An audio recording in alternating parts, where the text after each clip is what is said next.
2h30 de l'échéance du préavis de grève déposé à la Maison de la Culture, les discussions s'ouvrent entre la FRAPP et le gouvernement.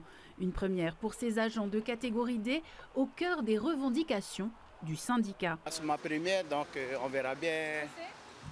Un peu quand même, sans mentir. Un mot pour les groupes du REIVA, tu comprends qu'ils paniquent un petit peu de ne pas pouvoir monter sur toi?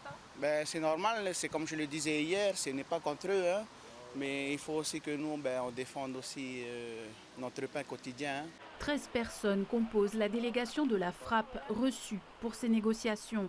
Car au-delà du sort des agents les plus précaires à Tefale-Tao-Hitinui et du REIVA, la grève générale dans l'administration locale, lancée il y a 6 mois puis suspendue, doit reprendre ce lundi. Une très forte mobilisation des pompiers aéroportuaires est attendue, avec pour conséquence une paralysie des liaisons aériennes domestiques. Les doléances, on va sur les doléances de TFTN, sur les heures supplémentaires, le manque de personnel, les conditions de vie, l'hygiène et sécurité, et bien sûr sur la cherté de la vie. Ils sont impactés aussi. La balle n'est pas dans notre camp, la balle est dans le camp du gouvernement. Ils voient les problèmes, quoi. Donc c'est à eux de résoudre. Ils reconnaissent effectivement qu'il faut faire quelque chose. Voilà, la balle est dans leur camp.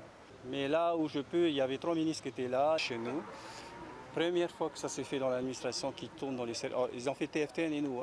Les ministres, ils sont passés, les 3 ministres, je pense que c'était pour influencer, pour ne pas qu'on aille à la grève.